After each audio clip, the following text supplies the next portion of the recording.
Joana era conhecida como a garota mais pobre da cidade. Não tinha herança, nem ajuda, nem saída fácil. O único bem da família era um carro velho, e ela vendeu. Usou esse dinheiro para comprar uma fazenda que ninguém queria. Telhado caindo, sem água, sem cerca. A cidade inteira riu. O homem mais rico disse: "Essa terra já é minha. Ela só não sabe ainda." Mas ninguém ali imaginava que aquela garota ia destruir o império dele sem pedir licença para ninguém. Joana Mota cresceu numa casa onde o dinheiro nunca sobrava, mas a dignidade nunca faltava. O pai, seu Dário, tinha as mãos mais calejadas da rua. Acordava antes do sol, consertava carro dos outros na garagem de casa e chegava ao fim do dia com graxa nos braços e orgulho no peito.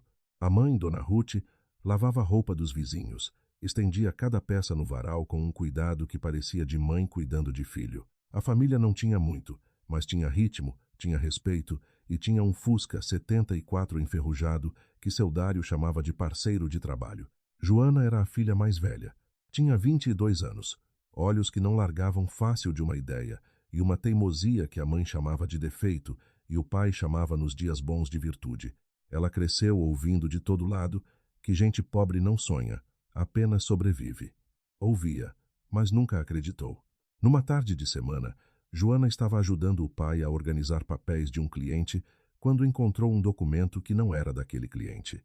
Era uma intimação bancária antiga, jogada entre outras folhas sem importância.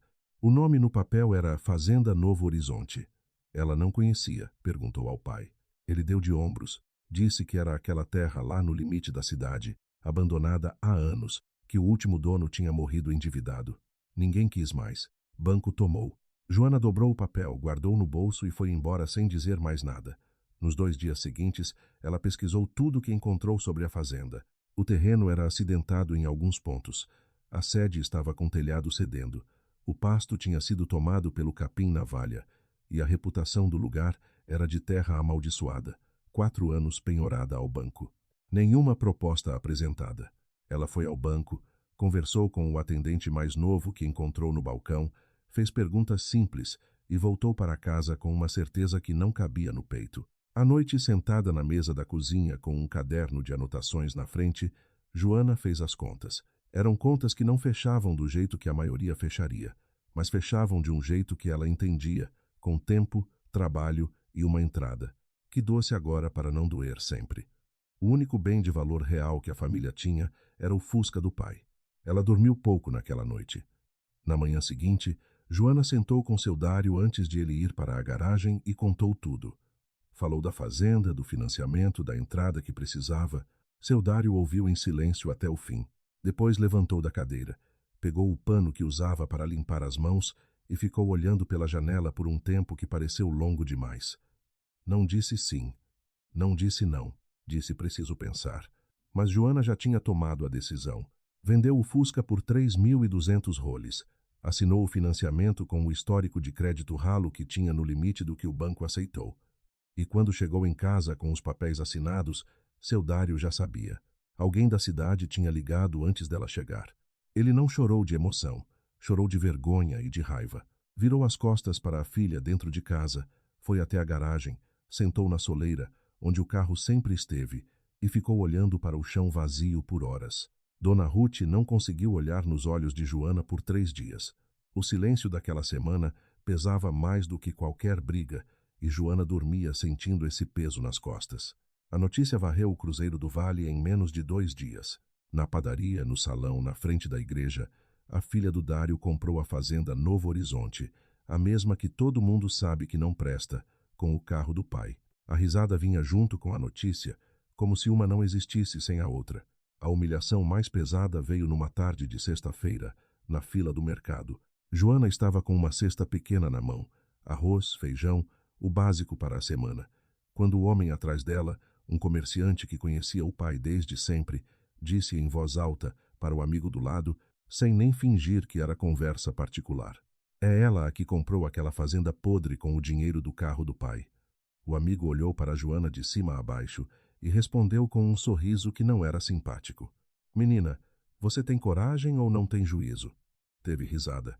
Teve gente na fila que virou o rosto para o lado, fingindo não ter ouvido. Teve uma moça mais jovem que olhou para Joana com uma expressão que misturava pena com constrangimento. Joana ficou de frente para o caixa, não virou, não respondeu, pagou as compras, pegou a sacola e saiu. Só do lado de fora, parada na calçada, com o sol batendo na testa, ela percebeu que estava com a mão fechada com força dentro do bolso. Abriu devagar, respirou e foi embora. No mercado, uma mulher comentou com a vizinha: "Pobre sonha demais. Aí é o que dá." Joana ouviu, não respondeu, mas guardou tudo. Mas quem deu o tom foi Silvio Saraiva, o homem mais rico do município, 58 anos, barriga de quem nunca passou fome e um sorriso que não chegava aos olhos. Dono das melhores terras da região, do maior rebanho, de um vereador que votava como ele mandava e de uma influência que fazia prefeito abaixar a cabeça sem precisar pedir. Quando alguém mencionou o nome de Joana na frente dele, Silvio não riu. Ficou quieto por um segundo e disse com a calma de quem já sabe o fim da história: "Deixa, ela vai me trazer aquela terra de bandeja em menos de um ano." Não era arrogância sem motivo. Silvio sabia algo que mais ninguém sabia. A Fazenda Novo Horizonte fazia divisa com uma área estratégica que ele queria comprar há anos para expandir seu território. E ele já tinha um acordo informal com o gerente do banco para assumir a dívida de Joana assim que ela começasse a atrasar as parcelas. Para Silvio, Joana não era uma ameaça, era uma etapa. A filha dele, Verônica, era diferente do pai em tudo, menos no resultado.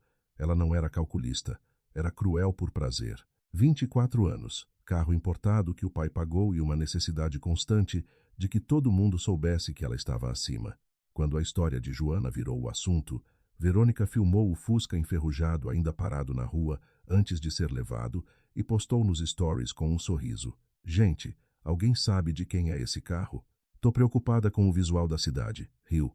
Os seguidores riram junto. Joana viu, guardou.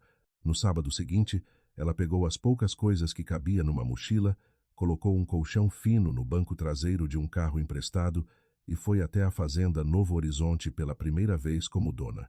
O que ela encontrou lá fez o estômago virar. A sede estava com parte do telhado, cedida para dentro. A cerca estava destruída em vários pontos. O pasto não aguentaria um boi magro.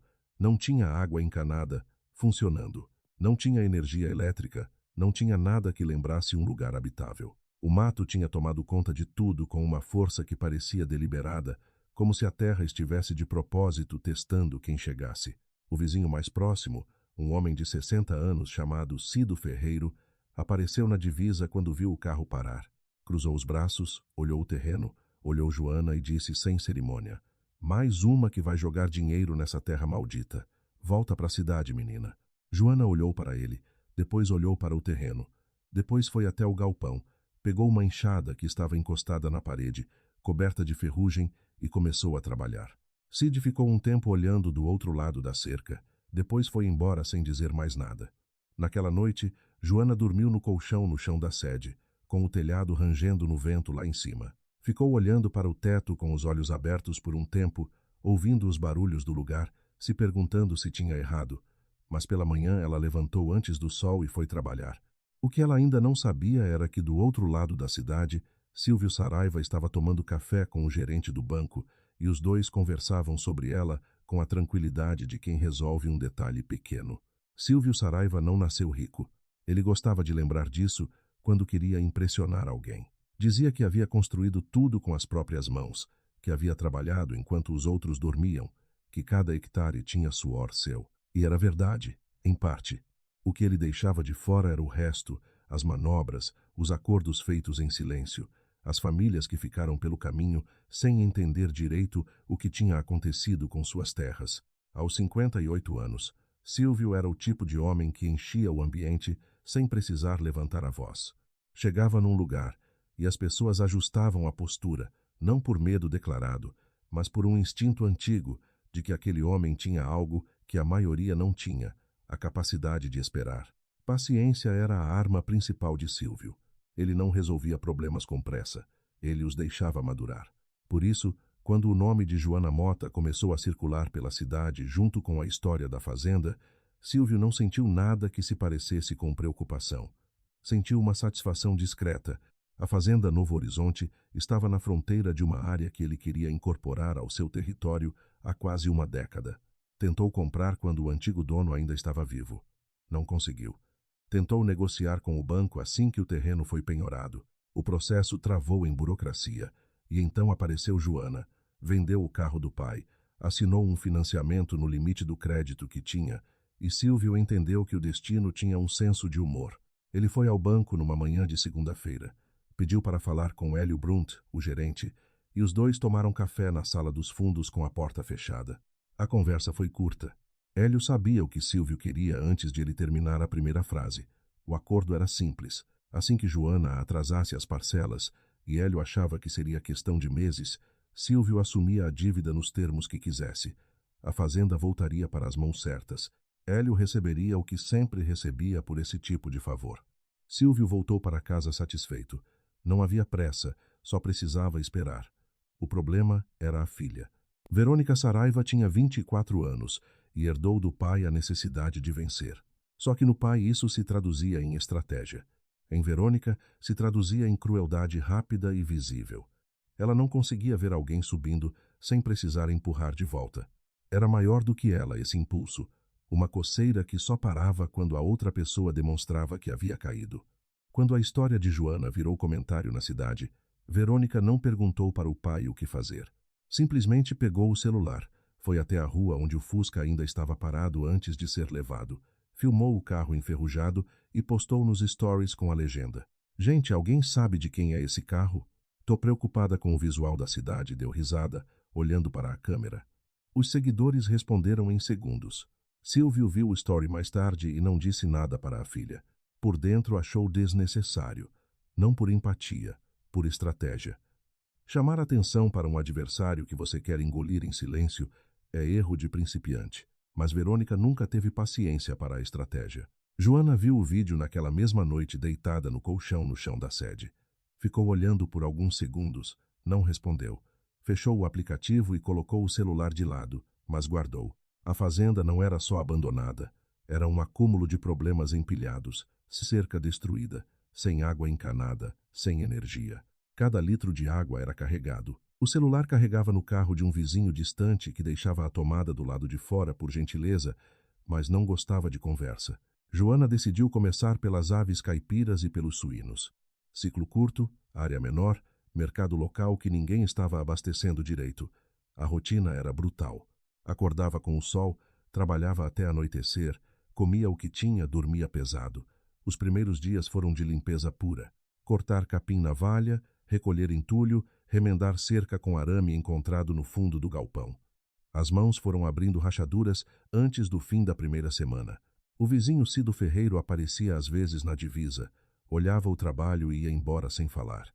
Uma vez ficou parado mais tempo do que o costume, como se estivesse prestes a dizer algo, mas virou as costas antes. Foi numa tarde de quinta-feira que seu Dário apareceu.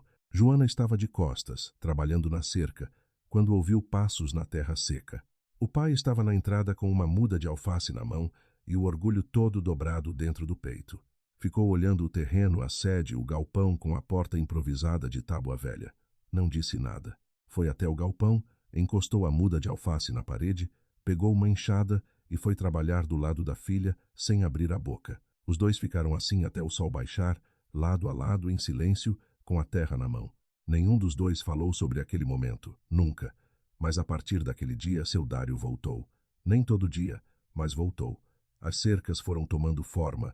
Os primeiros animais chegaram num sábado, num caminhão velho que cobrou mais pelo frete do que ela queria gastar. Ela pagou sem reclamar. Parecia que o pior havia passado. Na segunda-feira seguinte, um homem com pasta na mão e plaquinha da prefeitura apareceu na entrada da fazenda, entregou um envelope sem fazer contato visual e disse apenas: "A senhora vai precisar assinar o recebimento. Auto de infração. Denúncia anônima de irregularidade ambiental. Todas as atividades comerciais suspensas com efeito imediato." Joana leu o documento 3 vezes. Olhou para o homem que já estava voltando para o carro. Do lado de fora da cerca, as aves caminhavam no terreno sem saber que acabavam de virar um problema sem solução à vista. E em algum lugar da cidade, Silvio Saraiva tomava o café da tarde sem pressa, exatamente como havia planejado. O auto de infração era uma folha de papel, mas pesava como uma pedra. Joana leu o documento pela quarta vez na manhã seguinte, sentada na soleira da sede com o café esfriando do lado. A denúncia era anônima. A irregularidade apontada era vaga. Possível impacto ambiental em área de preservação limítrofe, sem especificar o quê. Sem foto, sem laudo, o fiscal tinha assinalado 3 campos, assinado embaixo e ido embora. Era o tipo de documento que parecia fraco para quem entendia. Para quem não entendia, era uma parede, e Joana não entendia. Ela foi à prefeitura na terça-feira de manhã cedo, com o envelope na mão. A atendente do balcão leu o número do processo, olhou para a tela e disse que precisava ir ao setor de meio ambiente. Lá, uma moça com pressa disse que o processo estava em análise e que ela precisava aguardar notificação. Joana perguntou quanto tempo. A moça disse que não sabia. Joana perguntou com quem podia falar. A moça disse que o responsável estava em reunião. Na quarta-feira ela voltou. O responsável estava em campo. Na quinta-feira de atestado. Na sexta havia um substituto que não tinha acesso ao sistema ainda. Enquanto isso, as aves cresciam, os suínos comiam, os dias passavam e a parcela do financiamento não esperava por reunião nenhuma. Joana fez as contas no caderno numa noite e ficou olhando para os números por um tempo sem piscar. Se não conseguisse vender a primeira leva de frangos dentro de 3 semanas, não fecharia o mês. Não havia reserva, não havia plano B, havia a fazenda, os animais crescendo sem destino e um processo parado numa gaveta de alguém que nunca estava disponível. Ela não contou para o pai, não contou para a mãe. Dormiu mal por 5 noites seguidas. Na manhã da quinta noite, ela acordou antes do sol, como sempre. Foi até o cercado para verificar os animais e encontrou um dos leitões morto no canto do chiqueiro. Não havia sinal claro do que tinha acontecido. Doença, talvez. Estresse, talvez. Ela ficou agachada na frente do animal por um tempo, com a mão no joelho, olhando. Não era o prejuízo maior do mundo, mas era o que faltava para o peso da semana virar pesado demais. Ela se levantou devagar, deu 2 passos em direção ao galpão e teve que parar. Encostou a mão na cerca de madeira, fechou os olhos por alguns segundos. O cansaço havia chegado de um jeito que não era só físico. Era o tipo que vem quando o corpo decide cobrar de uma vez tudo que a cabeça mandou ignorar. Ficou ali parada, respirando até a tontura passar. Depois foi buscar uma pá. Cuidou do que precisava ser cuidado, lavou as mãos na torneira do lado de fora e voltou para dentro. Fez café. Sentou, pegou o caderno, não contou para ninguém. Nelson tinha 38 anos, e o tipo de rosto que carrega cansaço limpando a garganta, mesmo quando está descansado. Tinha voltado para Cruzeiro do Vale 2 anos antes, depois de uma carreira destruída na capital, por um erro ético que ele mesmo admitia sem rodeios quando alguém perguntava. Vivia no apartamento da mãe, trabalhava em pequenos serviços jurídicos que mal pagavam as contas e tinha um histórico de alcoolismo que estava em remissão, instável, mas em remissão. Era vizinho de infância da família Mota. Encontrou Joana na calçada, em frente à prefeitura, com uma pilha de documentos debaixo do braço e uma expressão que ele reconheceu, a de quem está começando a entender que o sistema foi feito para cansar antes de ajudar. Ele perguntou o que estava acontecendo. Ela contou. Ele pediu para ver os papéis. Ela hesitou, não por desconfiança, mas porque estava acostumada a resolver as coisas sozinha. Depois entregou. Nelson ficou em silêncio, lendo por alguns minutos ali mesmo na calçada, com o sol batendo na nuca. Depois disse, isso aqui tem problema. Deixa eu olhar com calma. Não prometeu nada, pegou os documentos e foi embora. Joana voltou para a fazenda sem saber o que esperar. 3 dias depois, Nelson ligou. Tinha encontrado 2 irregularidades. A denúncia não tinha protocolo de origem, registrado corretamente, o que a tornava formalmente inválida como base para o auto. E o prazo de notificação prévia exigido por lei não havia sido respeitado. Além disso, o auto tinha sido lavrado num sábado à tarde, fora do horário normal do fiscal responsável, incomum o suficiente para levantar questão. Joana ouviu tudo em silêncio. Depois perguntou, e isso resolve? Nelson disse que ia tentar. Entrou com recurso administrativo na segunda-feira. Em 10 dias o auto foi derrubado por vício de forma, as atividades liberadas. Joana recebeu a notícia numa tarde e ficou parada por um momento no meio do terreno, olhando para as aves no cercado. Respirou fundo, não comemorou em voz alta, voltou a trabalhar. Mas enquanto ela respirava aliviada, Silvio recebia a mesma notícia pelo telefone. Ficou em silêncio por alguns segundos, depois disse para quem estava na linha: "Tudo bem, muda o plano." O novo movimento foi mais silencioso e mais letal. Silvio visitou os 3 principais compradores do mercado local: o dono do açougue maior da cidade, o gerente do supermercado da Avenida Central e o responsável de um atacadista regional. Com cada um, a conversa foi diferente no tom, mas idêntica no recado. Quem compra de Joana Mota cria problema com o fornecimento dele. Não era ameaça direta. Era uma observação do tipo que homens como Silvio fazem com naturalidade e que os outros entendem sem precisar que ninguém explique 2 vezes. Os 3 compradores cederam. Joana não soube disso de imediato. Soube quando a primeira leva de frangos estava pronta, 64 aves no ponto certo, criadas no tempo certo, e foi oferecer ao açougue. O dono a recebeu com cordialidade, olhou os frangos, disse que estavam bons e então olhou para o lado. "Estou bem abastecido no momento, talvez em outro momento no supermercado. Não estamos comprando de fornecedor novo agora." No atacadista nem chegou a falar com o responsável. A secretária disse que podia deixar contato. Ela deixou. Nunca ligaram de volta. Joana voltou para a fazenda no final daquela tarde, com 64 frangos prontos e nenhum comprador. Sentou na entrada do galpão, olhou para os animais e ficou quieta por um tempo longo. O prazo da parcela estava a 12 dias. Não havia mais margem para esperar que alguém ligasse de volta. Foi então que ela tomou uma decisão que ninguém havia previsto, nem Silvio, nem Nelson, nem o próprio pai. Se o mercado estava fechado, ela ia direto a quem compra. Joana acordou na sexta-feira de manhã com uma clareza que às vezes só vem depois de uma noite ruim. Ela tinha passado a quinta-feira inteira tentando encontrar uma saída dentro do sistema que a havia fechado. Ligou para 2 mercadinhos menores da cidade. Um disse que já tinha fornecedor. O outro pediu prazo para pensar e nunca mais atendeu.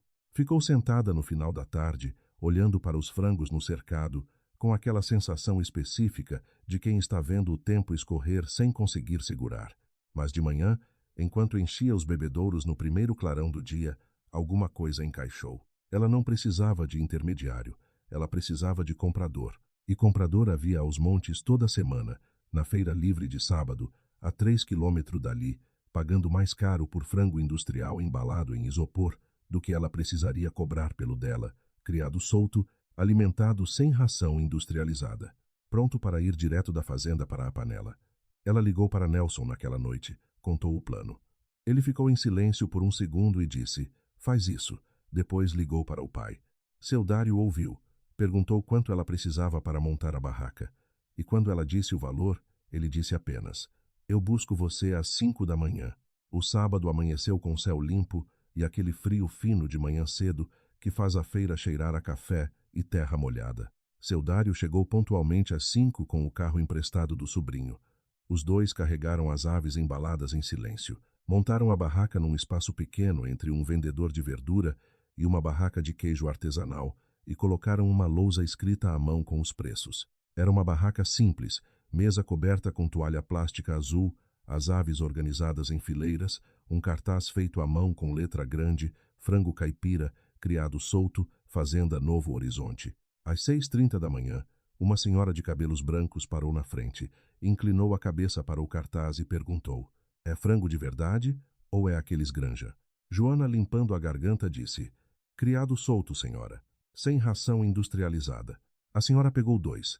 Ficou ali por um minuto ainda conversando, e então chamou a amiga que estava 3 barracas adiante. A amiga veio, pegou um, chamou outra pessoa.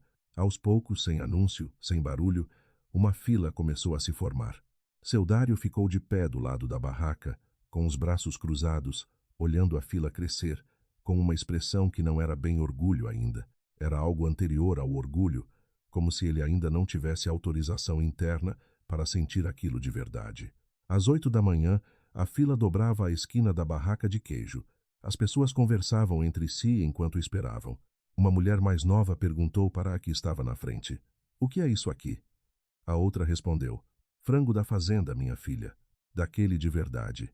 Uma terceira que tinha ouvido virou e disse: "Eu provei o da minha vizinha semana passada. É completamente diferente. A fila cresceu mais. Dona Ruth chegou às 8h30 com um pote de doce de leite que ela tinha feito e não tinha planejado vender, só para ter o que fazer com as mãos.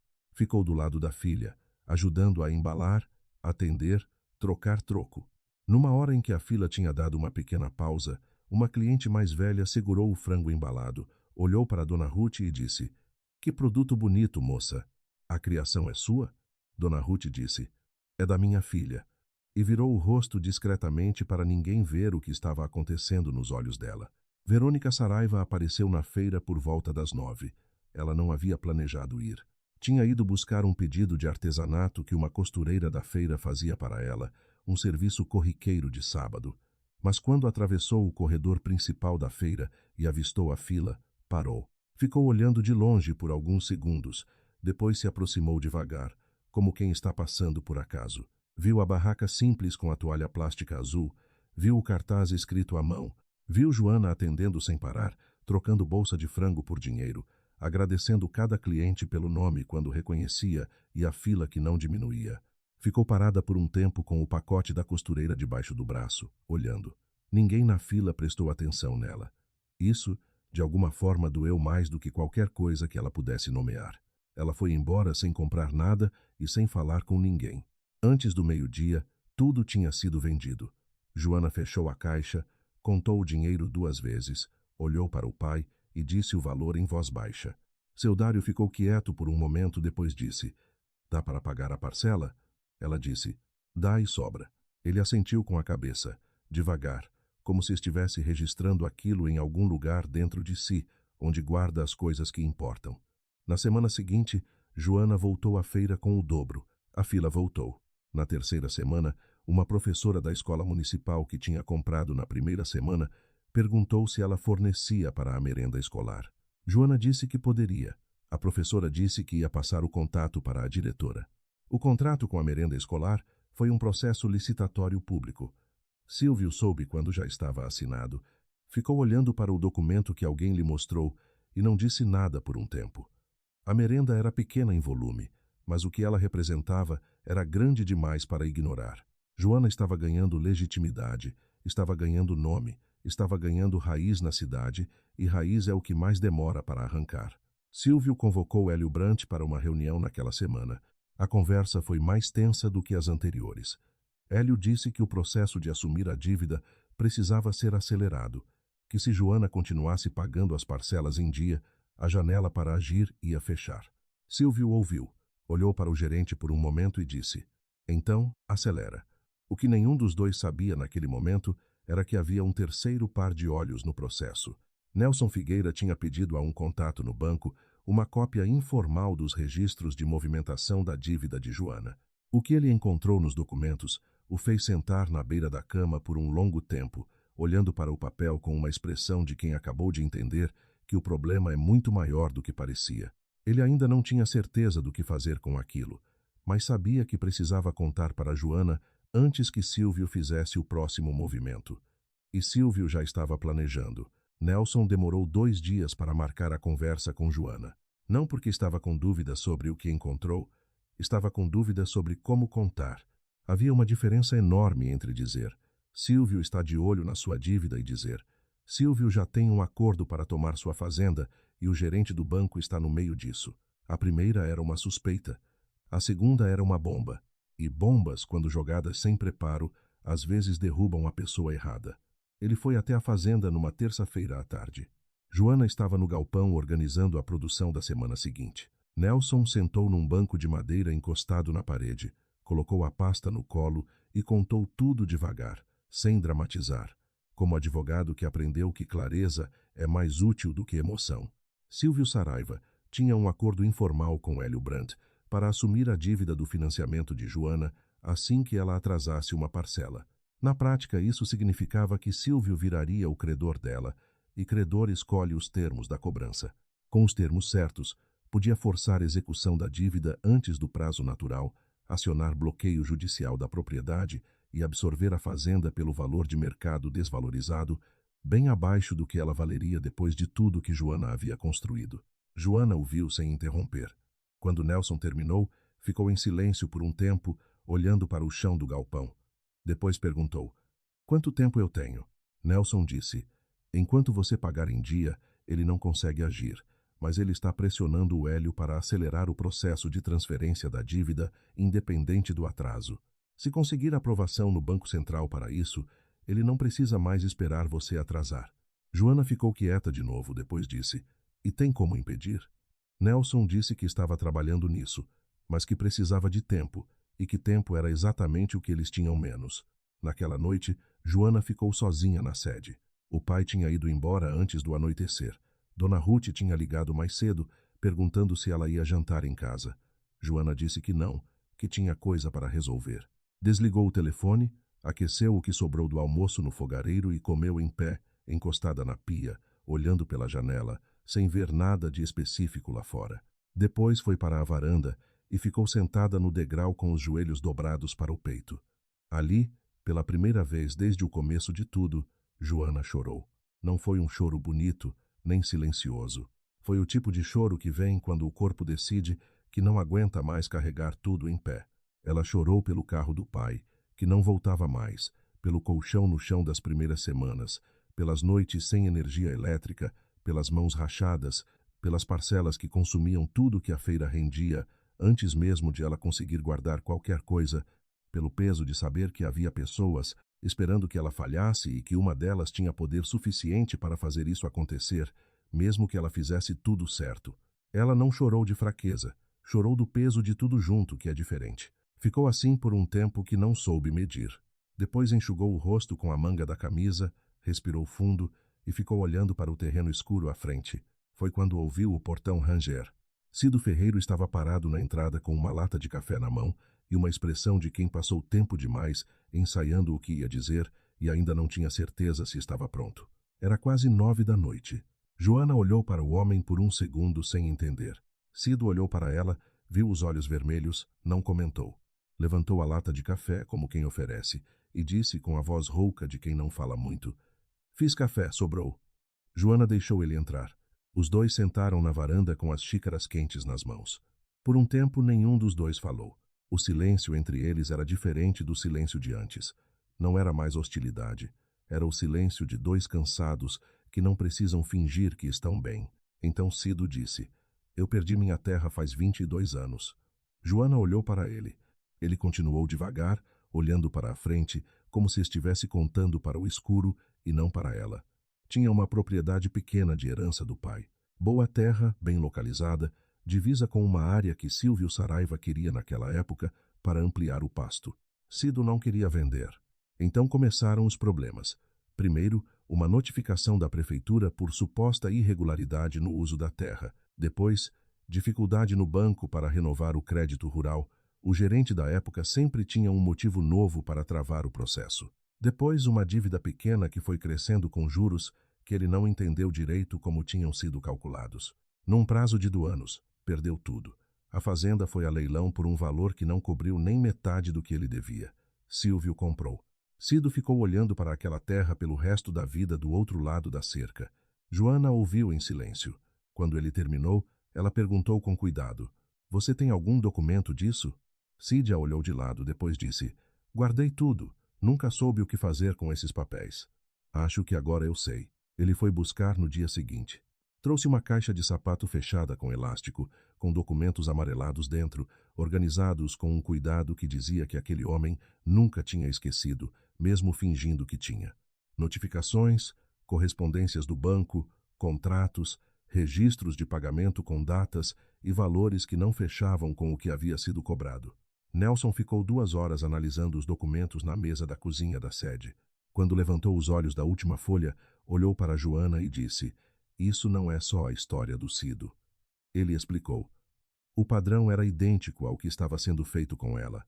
Mesmos passos, mesma sequência, mesmo envolvimento do banco. E se tinha passado por isso, outros tinham passado também. Nelson passou os dias seguintes fazendo contatos discretos, puxando registros, conversando com pessoas que tinham perdido propriedades na região nas últimas 2 décadas.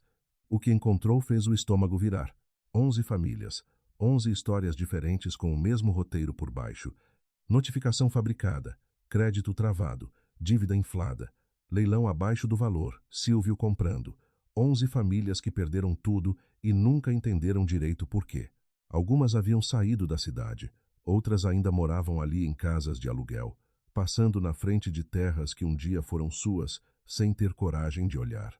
Nelson sentou na frente de Joana, com tudo organizado numa pasta, e disse: "Isso aqui é grande demais para a prefeitura resolver. Precisa ir para cima." Joana ficou olhando para a pasta por um momento.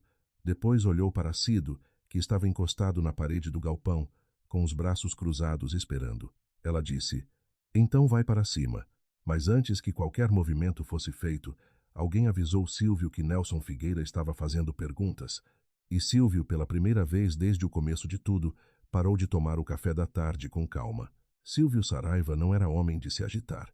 Em 58 anos, havia passado por situações que teriam quebrado pessoas mais frágeis, dívidas nos anos difíceis, um sócio que tentou traí-lo, um processo trabalhista que durou quase uma década. Saiu de tudo sem arranhão visível. Não porque tinha sorte, porque sempre soube exatamente quanto de pressão aplicar, em quem e na hora certa. Mas quando o recado chegou, que Nelson Figueira estava fazendo perguntas, conversando com ex-proprietários, pedindo documentos antigos, Silvio sentiu algo que não sentia faz tempo. Não era medo. Era o reconhecimento de que alguém havia encontrado o fio certo para puxar. Ele chamou Hélio Brant para uma conversa naquela mesma noite. Fora do banco, num lugar sem câmera e sem funcionário por perto. Disse a Hélio que precisava que o processo de transferência da dívida de Joana fosse finalizado com urgência. Hélio disse que estava tentando, mas que havia uma auditoria interna em andamento no banco e que mexer em contratos naquele momento podia chamar a atenção errada. Silvio olhou para ele por um tempo sem falar, depois disse: "Você está me dizendo que não consegue?" Hélio disse que não era isso, que precisava de mais alguns dias. Silvio foi embora sem se despedir. Naquela noite, deitado no quarto da casa grande com as janelas fechadas, ele pensou pela primeira vez na possibilidade de que aquela garota podia ser um problema real. Não, a fazenda, a garota. Porque fazenda se resolve com dinheiro e pressão, mas gente com documentos, com um advogado que não tem nada a perder e com uma história que a cidade inteira está começando a acompanhar, isso é diferente. Ele decidiu que ia conversar com Nelson diretamente. Nelson recebeu o recado por um intermediário. Silvio Saraiva queria uma conversa informal, só para entender o que estava acontecendo, sem advogado, sem formalidade. Uma conversa de homens. Nelson ficou olhando para a mensagem no celular por um tempo. Depois ligou para Joana e contou. Ela ficou em silêncio. Então disse: "Vai, mas não sozinho." Nelson foi acompanhado de um colega de profissão que devia um favor a ele desde os tempos da capital. Os dois se sentaram numa mesa de restaurante com Silvio numa tarde de quarta-feira. Silvio estava sozinho, terno, sem gravata. Expressão de quem veio resolver e não brigar. Ele foi direto ao ponto. Disse que sabia que Nelson estava levantando questões sobre negócios antigos, que entendia que havia percepções equivocadas sobre como algumas transações haviam ocorrido no passado e que estava disposto a fazer uma proposta a Joana Mota. Comprava a fazenda pelo dobro do valor que ela havia pago, quitava o financiamento e ela saía sem dívida, com dinheiro no bolso e sem dor de cabeça. Era uma proposta generosa, e os dois sabiam por que ela era generosa. Nelson disse que ia transmitir, agradeceu o café, levantou e foi embora. Joana ouviu a proposta naquela mesma noite. Ficou em silêncio por um momento. Depois disse: "Não." Nelson não argumentou. Esperava aquela resposta. O que Silvio não sabia era que, enquanto ele tentava negociar, Nelson já havia enviado a pasta completa, os documentos de Cido, os registros das 11 famílias, as inconsistências nos contratos bancários para uma autoridade reguladora financeira em instância estadual. Não era o caminho mais rápido, mas era o caminho que não podia ser bloqueado com uma ligação para o prefeito ou uma conversa num restaurante.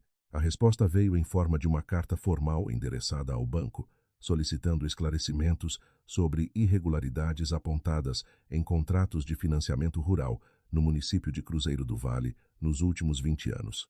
Io Brunt recebeu a carta numa manhã de segunda-feira e ficou pálido antes de terminar o primeiro parágrafo. Ele ligou para Silvio imediatamente. A conversa foi curta e tensa. Silvio disse para ele manter a calma, que era procedimento de rotina, que ia passar.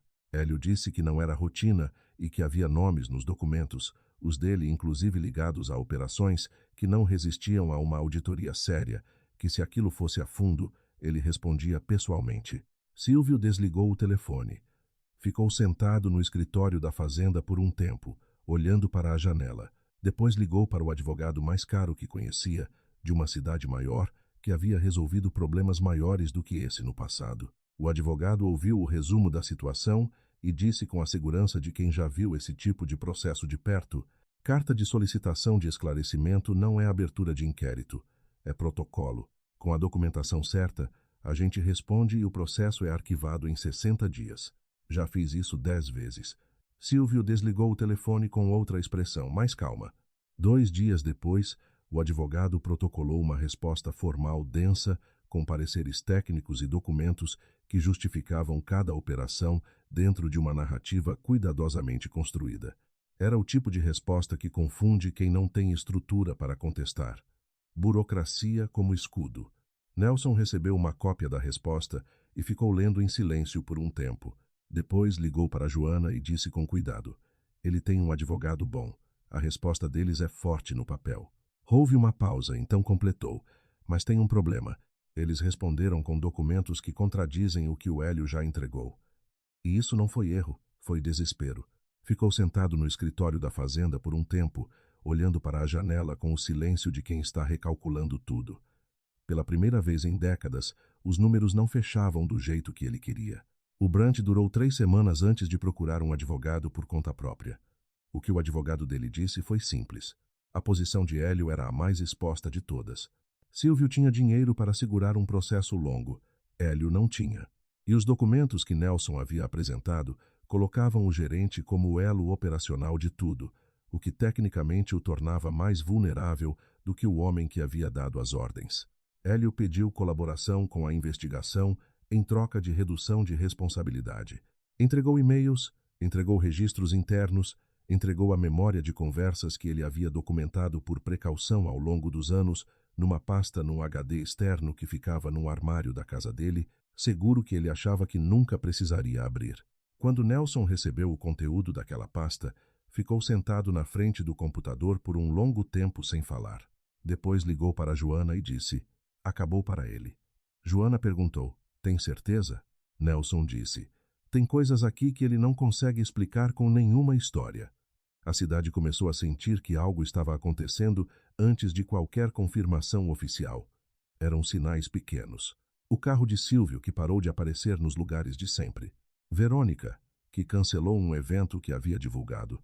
Hélio Brant, que tirou licença médica do banco, sem aviso prévio. Cruzeiro do Vale era pequena o suficiente para que ausências falassem mais alto do que palavras.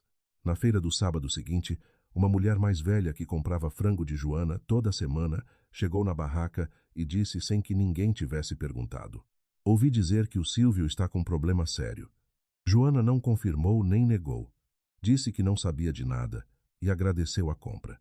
Mas quando a mulher foi embora, seu Dário, que estava do lado, olhou para a filha com aquela expressão que pais têm, quando percebem que o filho sabe mais do que está dizendo. Joana olhou de volta. Os dois ficaram assim por um segundo. Depois ela virou para atender o próximo cliente. Naquela noite, Silvio Saraiva ficou sozinho no escritório da Fazenda Grande, com os documentos da investigação espalhados na mesa, tentando encontrar uma saída que não existia mais. O homem que havia esperado pacientemente a vida toda, que havia deixado os problemas amadurecerem antes de agir, que nunca havia perdido uma disputa em décadas, estava olhando para um tabuleiro onde todas as peças tinham virado contra ele. E do lado de fora, a noite em Cruzeiro do Vale estava quieta, quieta do jeito que fica quando alguma coisa grande está prestes a cair. Notícia se espalhou por Cruzeiro do Vale numa manhã de quinta-feira, devagar no começo, como toda notícia grande que as pessoas ainda não sabem se acreditam. Alguém no banco tinha ouvido alguma coisa. Alguém na prefeitura tinha visto um documento que não deveria ter visto. E numa cidade pequena, essas coisas chegam na padaria antes do café esfriar. O que se confirmou nos dias seguintes foi isso. Silvio Saraiva estava sendo investigado por um conjunto de irregularidades em contratos de financiamento rural ao longo de 2 décadas. O Brant havia colaborado com a investigação e estava respondendo administrativamente pelo seu papel nas operações. As propriedades de Silvio entraram em bloqueio judicial enquanto o processo corria. Não havia julgamento ainda, não havia sentença, mas havia algo que para uma cidade do tamanho de Cruzeiro do Vale pesava mais do que qualquer tribunal. O nome de Silvio Saraiva estava em documentos oficiais ao lado de palavras que ele havia passado a vida inteira, convencendo as pessoas de que jamais se aplicariam a ele. Silvio não saiu na rua nos primeiros dias. Ficou na fazenda grande com os advogados entrando e saindo, telefone sempre na mão, expressão fechada. O vereador que votava como ele mandava parou de atender às ligações. O prefeito, que havia facilitado as vistorias fabricadas meses antes, pediu exoneração antes que qualquer investigação chegasse até ele, o que não o livrou de responder administrativamente depois, mas era o tipo de cálculo que homens assim fazem quando sentem o chão se mexer. A fazenda de Silvio, que havia sido construída sobre décadas de expansão silenciosa, estava paralisada. Os funcionários trabalhavam sem saber se iam receber no fim do mês. O gado estava lá, mas o dono não tomava decisão nenhuma. Era como ver uma engrenagem grande que perdeu o eixo central. Tudo ainda de pé, mas nada funcionando. Verônica sumiu sem avisar. Numa manhã de terça-feira, o apartamento dela estava fechado e o carro importado havia sido vendido. Ninguém soube dizer exatamente quando ela foi embora. A cidade notou a ausência com aquela indiferença específica reservada para quem sempre foi grande demais para ser lembrado quando para de ser conveniente. O perfil dela nas redes ficou parado, o último post sendo a foto na fazenda do pai com a legenda: "Isso é o que uma fazenda de verdade parece." Uma ironia que continuou sendo entregue para estranhos por meses, sem que ninguém envolvido precisasse fazer nada. Cido Ferreiro soube do bloqueio judicial numa tarde, enquanto estava na varanda de casa.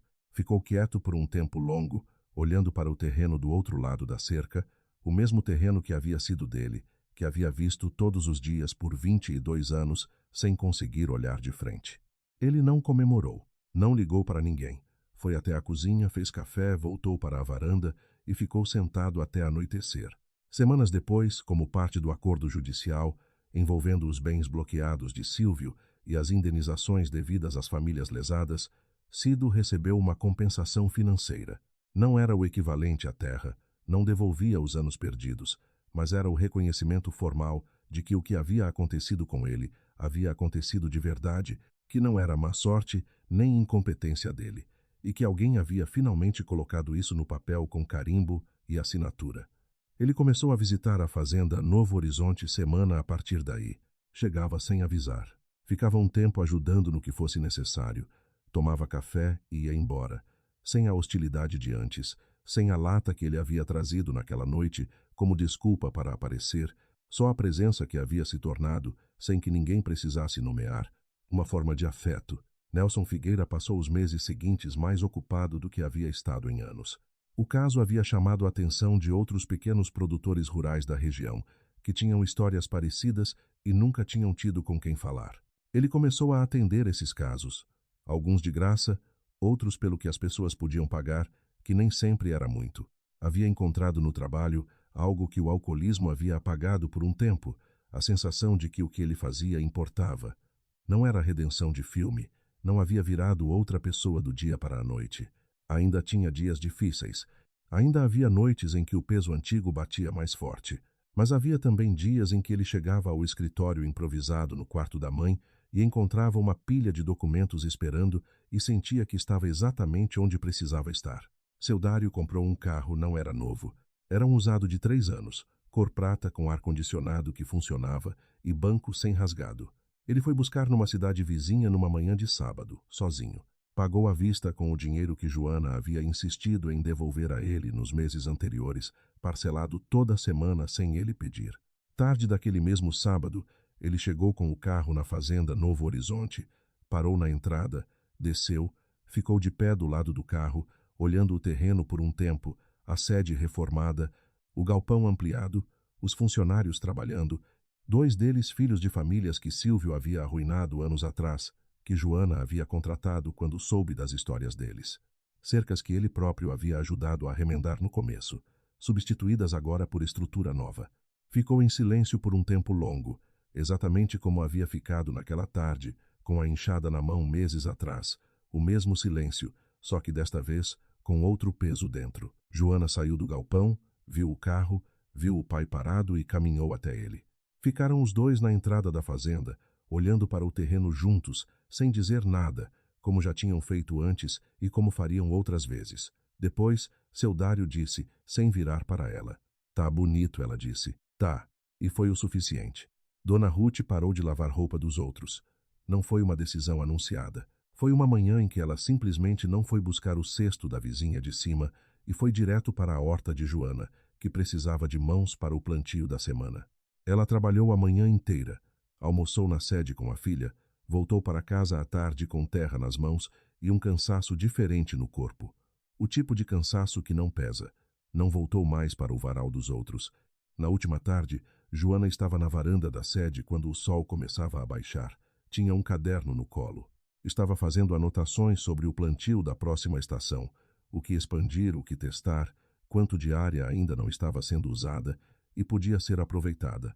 Era o mesmo caderno de sempre comprado numa papelaria barata da cidade, com a capa amassada de tanto uso. Ela não estava pensando em Silvio, não estava pensando em Verônica, não estava pensando na noite em que havia chorado sozinha na varanda, ou no auto de infração, ou nos frangos que não tinham comprador. Essas coisas tinham acontecido, tinham peso, mas não eram o que cabia no caderno. O caderno tinha páginas com anotações, tinha planos, tinha números que fechavam de um jeito que ela entendia. Era a mesma Joana que havia dormido no colchão no chão, que havia vendido o carro do pai e carregado esse peso por meses, que havia aprendido a criar frango, assistindo vídeo com internet no limite e a fazer cerca com arame enferrujado encontrado no fundo de um galpão abandonado. Só que agora o caderno tinha mais páginas escritas do que em branco. E para quem cresceu ouvindo que gente pobre não sonha, apenas sobrevive, isso era o suficiente.